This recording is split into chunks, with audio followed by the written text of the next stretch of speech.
Mango फ्लेवरचा शिरा बनवणार आहे. त्यासाठी मी असे जाड रवा आहे भाजून घेतला. तुम्हाला हवा असल्यास बारीक पण रवा घेऊ शकता. हा मी भाजून घेतलेला आहे तूप टाकून चांगलं 2-3 मिनटं. त्याचबरोबर मँगो शिऱ्यासाठी लागणारं साहित्य आहे. बदाम आहेत, त्याचबरोबर काजू, मनुके, कढईत तूप टाकले आहे. ते वेलची पावडर टाकूया आपण. थोडं भाजले की यामध्ये वाटलेलं आपण खोबरं,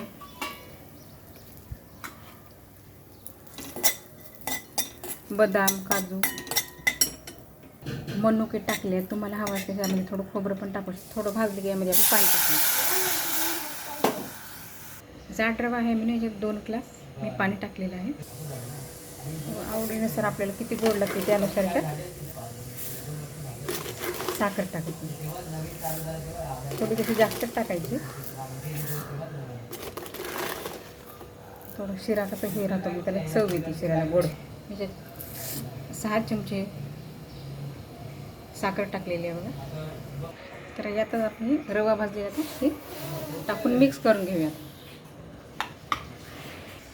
अशा प्रकारे आता शिरा झालेला आहे. तर आम्ही एक मिक्सर ग्राइंडरमध्ये बघा रस काढून घेतलेला आहे आंब्याचा. आता आपण घट्टच आहे, जास्त पातळ नाही. आता त्याच्यामध्ये आपण टाकूयात. हे पूर्ण पाणी आटलं. यामध्ये आता हे आपण रस टाकून घेऊयात.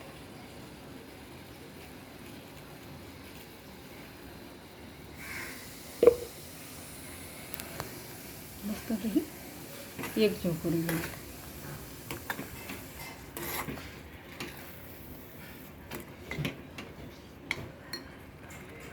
अशा प्रकारे आपला शिरा झालेला आहे, मँगो शिरा बघा.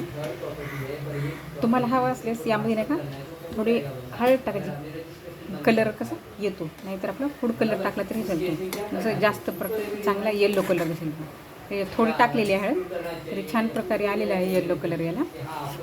तर आपलं झालेलं आहे शिरा बघा. थोडा असं पातळच राहू द्यायचा. थोडं थंड झालं ना थोडा घट्ट बनतो.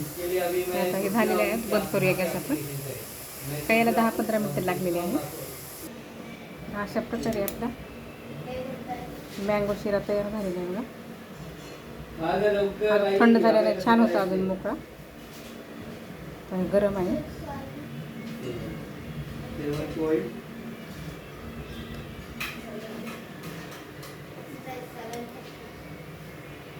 खरंच खूप छान झालेलं आहे. एकदा तुम्ही नक्की अशा प्रकारे ट्राय करा. मस्त मँगोचा फ्लेवर येतो आहे. आपलं मँगोचा सीझन आहे, तर अशा प्रकारे शिरा तुम्ही नक्की बनवा. व्हिडिओ कसा वाटला नक्की सांगा. आवडल्यास चॅनलला लाईक करा, शेअर करा, सबस्क्राईब करा. थँक्यू.